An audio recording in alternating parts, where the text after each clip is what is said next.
Olá, meus amores, olá, minhas amoras, como vocês estão? Espero que vocês estejam bem, que esteja tudo bem com vocês e com os familiares e com os amores de vocês. Hoje a gente continua o nosso romantismo brasileiro, hoje a gente chega no romantismo na segunda parte, tá? Ainda tem uma terceira parte, que é a aula que vem, tá? Mas hoje eu vou falar um pouquinho sobre alguns autores, vou contar algumas histórias, vou mostrar alguns poemas para vocês e vocês vão ver que tudo isso que eu falar aqui para vocês serve bonitinho como repertório de redação. Tá? Então dá pra gente se associar e relacionar com várias matérias, principalmente história do Brasil. Tá? Então, como que vai ser a nossa aula de hoje? Eu vou falar de 3 autores do romantismo brasileiro, tá? São 3 autores importantes e eu finalizo a aula com esses 3 autores. Na semana que vem, eu falo dos últimos 2 autores que faltam para a gente finalizar esse romantismo. Com isso, meus amores, vocês vão conhecer 5 autores do romantismo brasileiro e vocês vão conseguir entender generalizado, como que funcionou esse romantismo. Então eu vou dar um enfoque para algumas obras que são importantes, que volta e meia pipocam e que também são importantes para a nossa construção como população brasileira. Tá? Vou explicar essas obras, vou fazer uma mini análise dessas obras e caso vocês queiram uma análise um pouco mais aprofundada, é só comentar aqui embaixo que eu faço um vídeo com uma análise mais aprofundada e com mais detalhes. Do jeitinho que eu fiz o Lusíadas, tá? Que ficou aquele vídeo grandão, mas não precisa ficar tão grandão, tá bom? Então, meus amores, chega de blá blá blá, vamos começar essa parte 2 e a gente vai começar essa parte 2 com esse bonitão aqui, Gonçalves Dias, nosso primeiro autor brasileiro. Vocês viram que até agora foi só homem, durante um tempo vai ser só homem mesmo, tá? Lembrando que as mulheres não eram permitidas escrever e expor as suas obras, tá? Expor os seus escritos nessa época. Então, vamos falar um pouquinho sobre o Gonçalves Dias. Gonçalves Dias, meus amores, nasce em 1823 e morre em 1864. E o Gonçalves é mestiço, tá? Então, ele tem um pai que tem uma origem portuguesa, que é português, e a mãe dele é indígena, tá? Ela tem traços e descendências indígenas. Com isso, o Gonçalves Dias, ele nasce com traços que remetem aos povos indígenas, tá? E isso vai influenciar um pouco ele, a sua vivência, a sua obra e os enfoques que ele vai dar nos seus livros, tá bom? O Gonçalves Dias, meus amores, por ser filho de português e por esse pai ser extremamente rico, ele vai ter o que a gente chama de educação completa. O que é uma educação completa? Ele finaliza todo o processo educacional. Então, ele chega até a universidade. Ele faz universidade, ele finaliza a universidade, tá?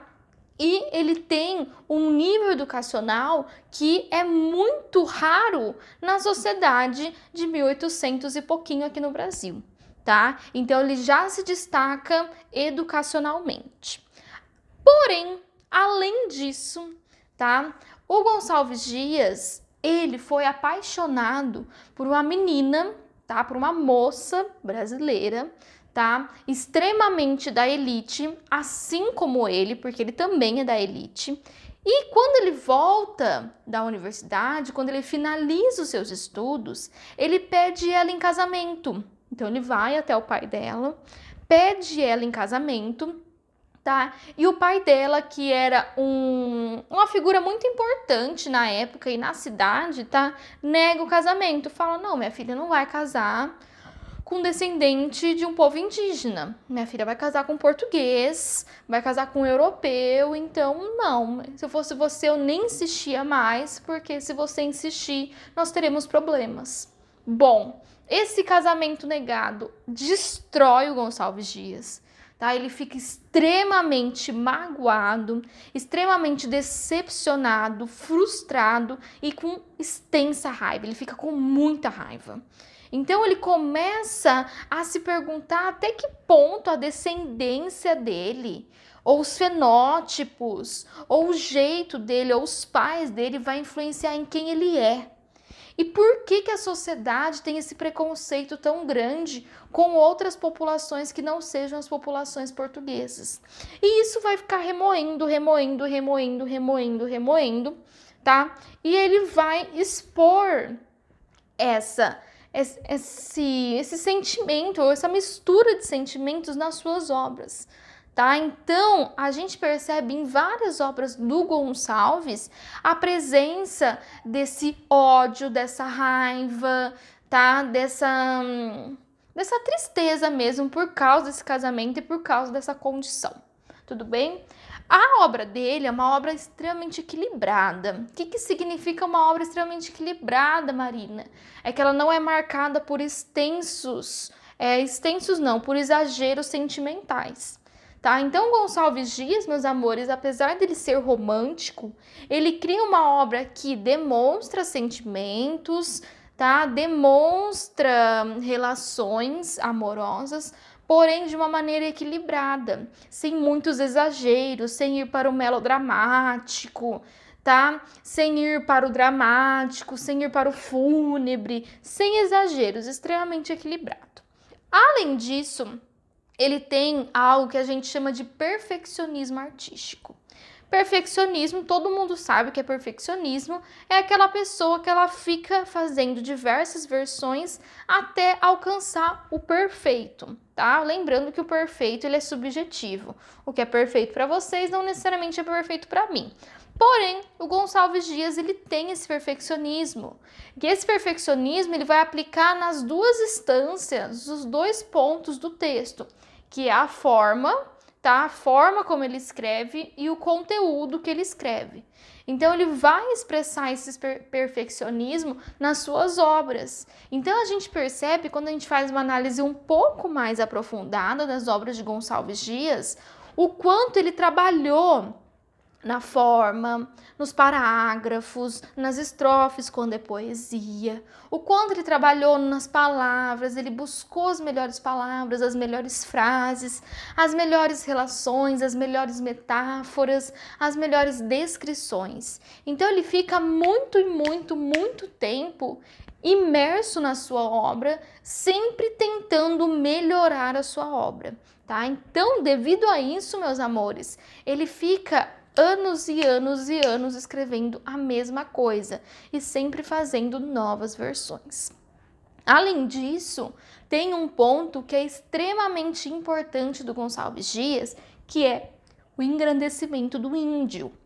Pelo fato dele ser descendente de uma índia, de uma indígena, tá? E pelo fato do casamento ser negado por essa descendência, logo depois que esse casamento é negado, ele se debruça, ele se joga num estudo extremamente aprofundado sobre as populações indígenas no Brasil. Tá? Então, Gonçalves Dias, além de ser um importantíssimo escritor para o romantismo, ele também é um importantíssimo antropólogo brasileiro, tá? Porque os seus estudos, as suas anotações são utilizadas até hoje para a gente conhecer muitas populações que muitas vezes não conseguiram sobreviver à colonização, ao processo de colonização. Então ele estuda muito aprofundado o indígena, tá? Todas as populações indígenas, tá? As suas diferenças entre si, os seus dialetos, os seus costumes, os seus comportamentos, e ele vai ver o quanto esse personagem, quanto esse indivíduo, ele é grandioso. E ele demonstra essa grandiosidade dentro das suas obras. Então, o indígena para Gonçalves Dias, meus amores, ele é retratado, ele é demonstrado como um grande herói. Tá? Um herói que luta, um herói que não abandona suas crenças, um herói que nunca abandona os seus companheiros, tá? A sua sociedade. Então, é muito bonito ler como Gonçalves Dias fala sobre o indígena. Tudo bem até aqui? Então, vamos continuar. Devido a esse apreço, tá? E essa vocação, esse cuidado, tá? E essa extensa representação do indígena dentro da sua obra, a gente fala que o Gonçalves Dias, ele tem características indianistas, então ele é um indianista.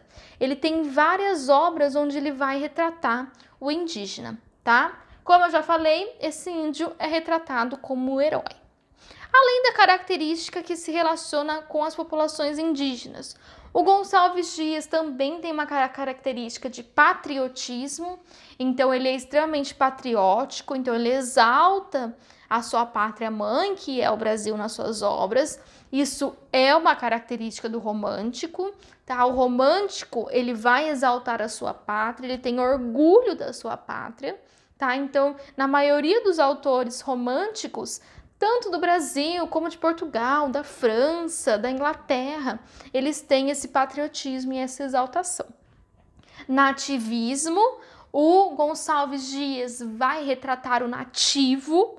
Então, quem que é o nativo brasileiro? Não é um português, não é um europeu, não é um africano, tá? São as populações indígenas. Então, ele vai retratar esse nativismo, o respeito que devemos ter ao nativo, tá? O quanto devemos aprender com esse nativo. Então, essa característica de representação do nativo, a gente chama de nativismo, tá? Ele tem uma lírica e uma poesia indianista. O que significa isso, Marina? Lírica são obras com um sentimental, tá? Então, tudo que é lírico é quando o sentimento fala mais alto. Então, ele tem obras onde o sentimental vai relacionar com o índio, tá? E ele também escreve muitas poesias, tá? Então, Gonçalves Dias, ele tem uma quantidade interessantíssima e bem grande de poesias. Tudo bem até aqui, meus amores? Sim? Então, com isso, vocês conseguem entender um pouco do Gonçalves Dias. Lembra da questão do casamento? Que volta e meia, quando vocês relacionam o casamento negado, essas características voltam, tá bom? Agora, a gente vai para o próximo amigo, que é o Álvares de Azevedo, esse jovem. E vocês vão conhecer agora um pouquinho da vida de Álvares de Azevedo, uma vida bem particular. Então vamos lá. Álvares de Azevedo nasce em 1831 e morre em 1852. O quê? É isso mesmo, Marina? Você não errou a data? Eu não errei a data. Dessa vez eu não errei a data. Gente, ele morre, tá? Ele não é morto, ele morre aos 20 anos, tá? Então ele morre extremamente jovem. Álvares de Azevedo sempre foi uma criança doente. Todo mundo já conviveu com uma criança doente. Se você não conviveu, provavelmente você é a criança doente. O que é a criança doente, meus amores? É a criança que volta e meia ela pega alguma coisa. Então é a criança que tá sempre com gripe. Aí essa gripe aumenta um pouquinho, tá? É a criança que tem muita alergia. Todo mundo já conviveu com uma criança. Ela não podia nadar enquanto todo mundo tá nadando, tá? Sempre tinha dor de garganta. Eu fui uma criança um pouco doente, tá? Principalmente relacionada à garganta. Nossa, mudava o tempinho, a garganta já pipocava. Tanto que vocês já viram, quem foi meu aluno já nos anos passados, que volta e meia eu chego meio ronca, como eu falava na aula, tá? Então, ele sempre foi uma criança extremamente frágil, um menino muito frágil, com uma saúde muito debilitada, tá? Toda a obra dele, meus amores, é póstuma. O que significa ser póstuma, Marina? Senhor, as palavras difíceis. Póstuma significa publicada após a morte. Então, o nosso querido Álvares, ele não viu ser publicado nada da sua obra. Toda a sua obra foi publicada após a morte dele. Então, ele não vivenciou a fama, ele não vivenciou o reconhecimento, ele não vivenciou nada disso, tá? Logo que ele morre, as pessoas começam a achar escritos dele, começam a ver como ele escreve bem e decidem publicar essas obras, tá? Mas tudo depois de morto, tá? Ele é byronista. O que significa isso? Que ele segue Lord Byron, tá? Fielmente. Lord Byron é um grande escritor romântico, tá? E o Álvares, até pelo fato dele ser jovem, tá? Ele se inspira nesse Lord Byron, que é um grande escritor. Se vocês quiserem que eu faça um vídeo bem curtinho sobre o Lord Byron, comenta aqui embaixo que eu faço, tá? É bem legal as obras dele. E ele segue, em alguns momentos é muito parecido mesmo. Isso é muito característico de jovem, tá? Quando a gente é jovem, a gente procura ídolos, a gente procura influências e a gente é influenciado porque a gente está num processo de descoberta. Infelizmente, o Álvares não conseguiu completar esse processo, foi interrompido devido à doença, tá? A gente percebe no Álvares algumas características. Primeira característica, melancolia. Ele é extremamente melancólico. O que é uma pessoa melancólica, Marina? Aquela pessoa que ela é retraída, ela volta e meia tá triste, ela gosta de ficar sozinha, ela gosta de ficar às vezes no escurinho, tá? Pessoa melancólica, parece que a alegria tá um pouquinho longe dela, tá? A melancolia, ela é uma característica de muitas pessoas, tá? E é uma característica, pessoas melancólicas. Tá? São pessoas mais sensíveis, que elas sentem as coisas de maneira diferente, então elas ficam mais tristes, elas ficam mais reclusas, tá? É super normal, tá? Principalmente nessa adolescência, gente, ele é jovem, ele tem 19, tá? Ele morreu com 20, então ele escreveu obras desde os 14, 15 anos. E como todos nós já fomos adolescentes, a gente sabe que a melancolia, que o drama é algo muito comum do jovem, tá? Eu também já fui muito melancólica, tá? Já fiz muito drama e o famoso tédio de viver. Quem nunca falou, tenho tédio da minha vida é um tédio. Quando tava no auge da adolescência, lá pelos seus 14, 15 anos, gente, não viveu a adolescência certo. Volta e vive.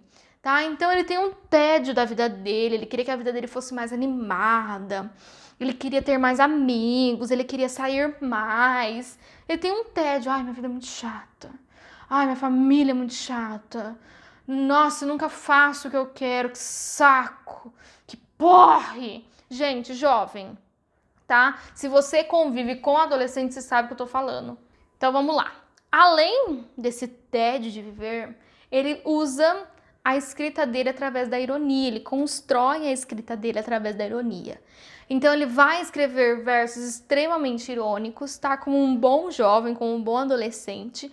E essa ironia, ela é engraçada muitas vezes, então a gente percebe alguns traços de humor dentro do Álvares de Azevedo. Tudo bem até aqui? Ele tem um erotismo, tá? O erótico, sensual, muito sutil.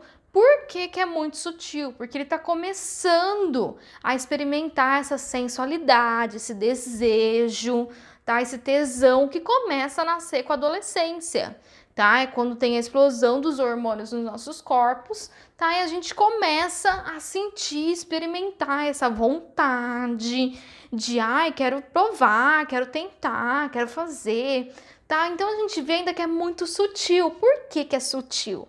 Porque ele é extremamente jovem, então tem um quê de vergonha, ele não sabe muito bem falar. Então o erotismo do Álvares, a sensualidade do Álvares, ele tá nas entrelinhas, ele tá nos detalhes, porque ele não sabe exatamente como falar, ele não teve uma série de experiências sexuais, porque ele é extremamente novo, tá? Então ele ainda tá se descobrindo, tá? Gente, vai ter a presença da nostalgia, tá? Então, volta e meia, ele relembra a infância, ele relembra passagens desse menino que ele viveu, tá? Das suas experiências enquanto era criança. Isso é nostalgia, tá? É a saudade do passado. E, obviamente, por a sua condição de ser extremamente doente e volta e meia lidar com a doença, lidar com a morte muito próxima, em várias obras, em vários poemas, ele mostra o real medo dele de morrer, tá? Era um medo muito próximo, tanto que ele morre muito jovem, tá? Então a gente sabe que por ser muito doente durante toda a sua vida, a morte e esse sentimento de talvez eu não esteja mais aqui daqui a um tempo, tá muito próximo. E são sentimentos, meus amores, que são muito distantes de jovens, de adolescentes. Tá? A maioria de nós, tá, não pensava em morte ou não presenciou a morte tão perto quando a gente era criança ou pré-adolescente. E o Álvares, por ser muito doente, ele presenciava a morte sempre muito perto, sempre muito à espreita, porque ele precisava de uma série de cuidados para que ela não chegasse até ele. Então, volta e meia nos seus poemas, ele vai falar desse medo da morte, e é um medo muito, muito forte dentro de Álvares de Azevedo. Tudo bem até aqui? Deu para entender o Álvares, tá? O Álvares é um pouco vocês, tá? Vocês que estão nessa flor dessa adolescência, começando a vida, descobrindo algumas coisas. Bem Álvares, beleza? Fechou? Agora a gente vai para um que é o meu amorzinho, que eu vou falar um pouquinho mais dele, que é o maravilhoso, o perfeito, o mais que mais. Gente, eu errei o nome, é Castro Alves. Ignora que o Álvares de Azevedo, ai Marina, tudo bem. Gente, Castro Alves é o nosso foda. Parabéns, temos mais um foda. Foda o quê? Número 4, isso mesmo! Depois de um longo período sem fodas, voltamos com os fodas, agora vai ter um monte. E Castro Alves, ele faz jus a esse título, tá? Eu vou montar um prêmio ainda dos fodas da Marina. Gente, Castro Alves é leitura obrigatória, tá? Tanto que eu vou deixar aqui na descrição, tá? O principal poema dele, que é o poema mais conhecido, que é o Navio Negreiro, que eu vou fazer uma mini análise para vocês aqui, tá? Castro Alves nasce em 47 e morre em 71, também morre jovem, tá? Era muito comum morrer jovem naquela época e também tem uma educação completa. Tá? Então vai até a universidade, começa a fazer direito e começa a vivenciar todo esse cenário, toda essa vida da universidade, que é uma vida bem diferente da vida familiar, da vida do bairro, começa a experimentar outras coisas, tá? E outras experiências e outras relações. Com isso, Castro Alves, tá? Entra no que a gente chama de vida boêmia. Marina, que isso? Vida boêmia, meus amores, é a vida dos bares, das festas, da noite. Então, uma pessoa boêmia é uma pessoa que ela tá sempre no bar, tá? Que ela tá sempre com amigos, que ela tá sempre trocando experiências, que é uma pessoa que gosta da noite, é uma pessoa que gosta de festas, que gosta de movimentação. Tá? E Castro Alves amava uma movimentação, mandava bem na movimentação, extremamente boêmio, tá? Todo mundo tem um amiguinho boêmio, é aquele amiguinho que dificilmente ele vai acordar às 7 horas da manhã no domingo, tá? Com essa nova vivência que ele estava experimentando dentro da universidade, através dos novos amigos que ele estava construindo, das novas amizades, na verdade, ele começa a se aproximar das ideias abolicionistas.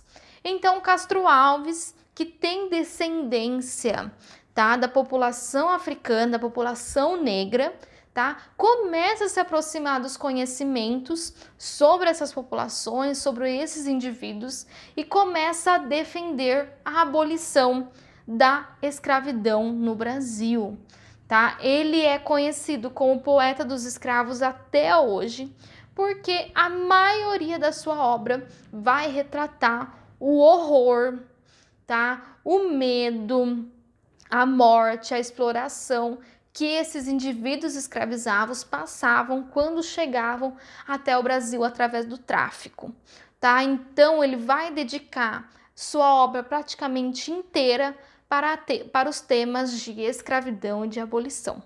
Tudo bem? Então, quando vocês ouvirem Poeta dos Escravos ou quando tiver algum assunto que relacione-se com esse passado brasileiro, dá para remeter, dá para associar com Castro Alves perfeitamente, tá? As obras dele são maravilhosas. A gente precisa ler Castro Alves para a gente entender um pouco de tudo que aconteceu no Brasil, tá? Se a gente ainda tem dúvida, o que não deveríamos ter.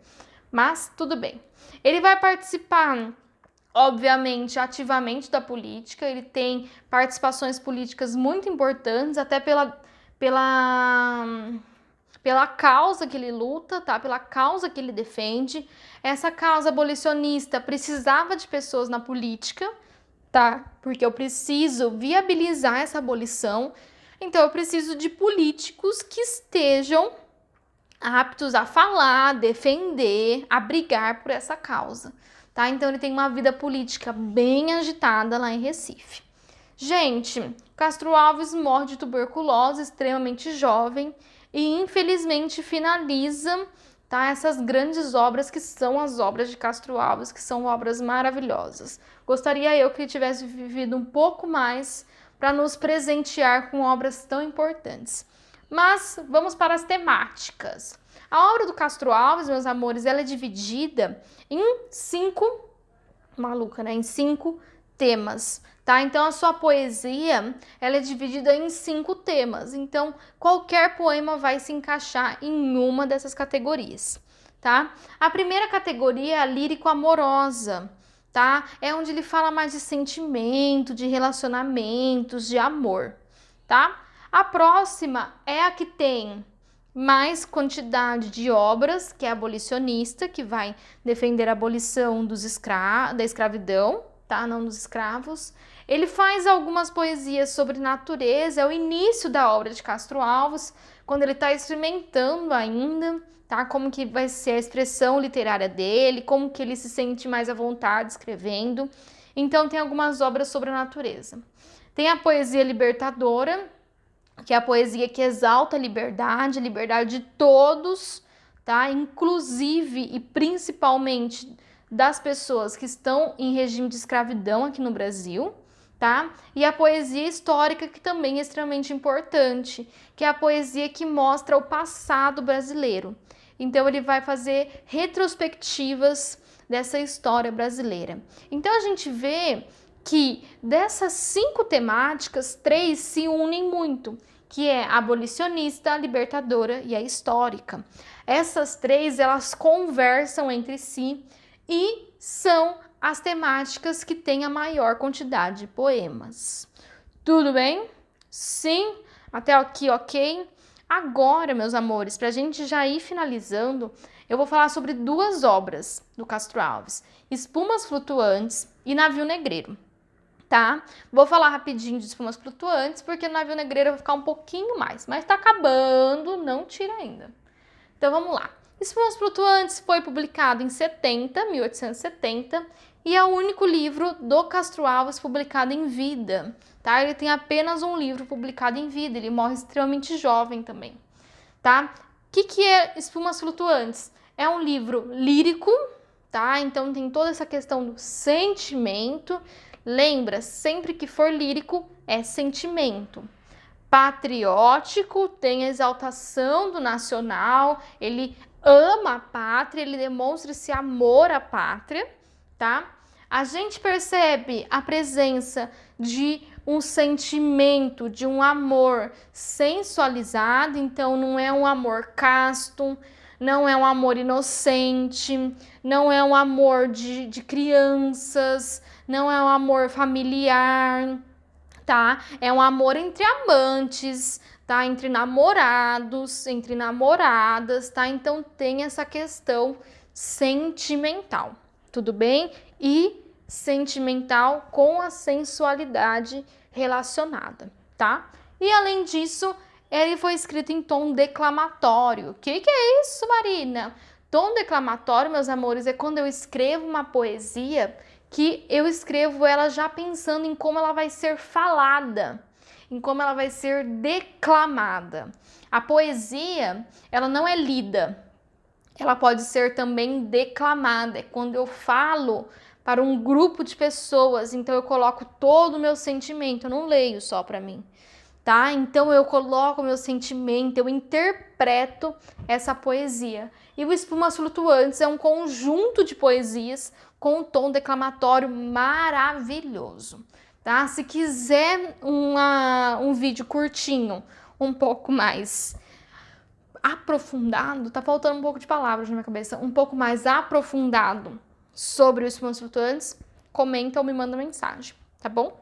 Aí a gente chega no último, tá? Que é um poema, tá? Não é uma obra, ele tá presente dentro de uma obra, que é o poema mais famoso do Castro Alves e é um poema que ele é utilizado até hoje como forma de luta, tá? Ele representa a luta do movimento negro no Brasil até hoje, tá? Porque ele é extremamente atual até hoje.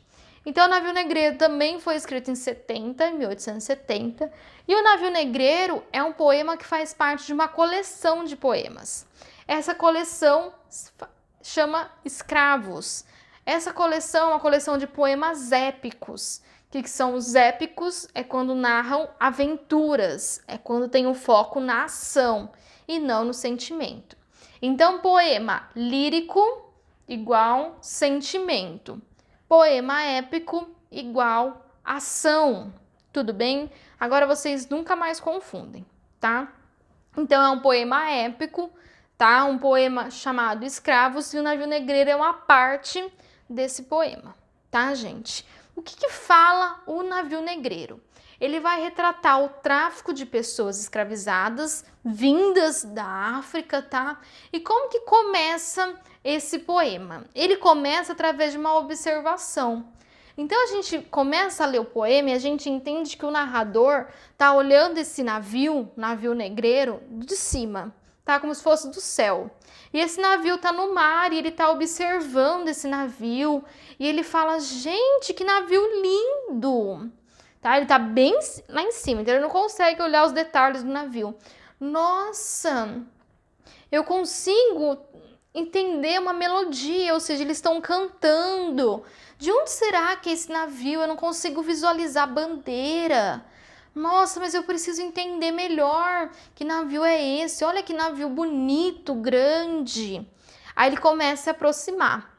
E o narrador, ele começa a se aproximar na forma de um albatroz. O que é um albatroz? Tipo uma gaivota, tá? Então é como se fosse uma gaivota contando, narrando esse navio, esse poema. Então a gaivota, o albatroz, tá? Começa a chegar mais perto.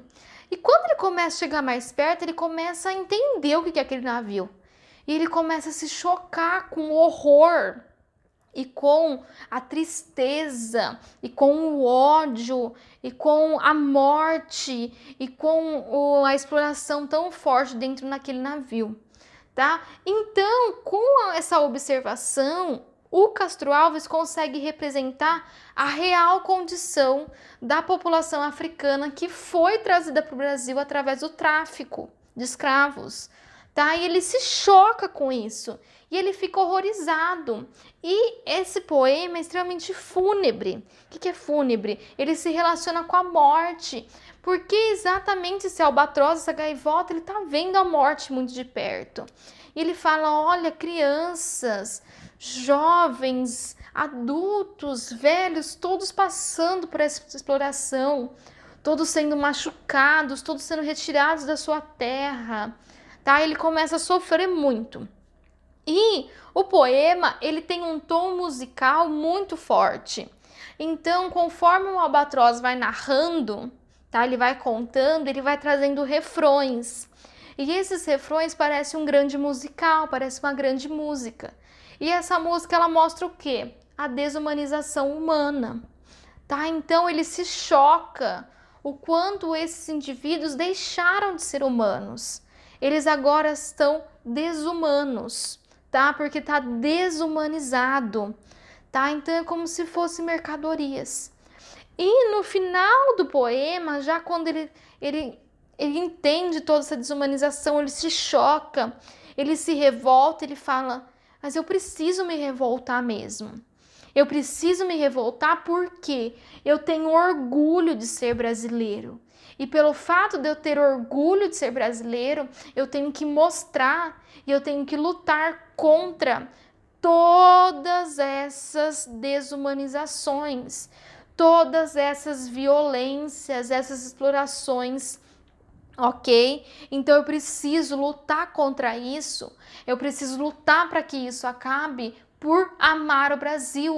O Brasil é um lugar que isso não deveria acontecer. O Brasil é um lugar de liberdade.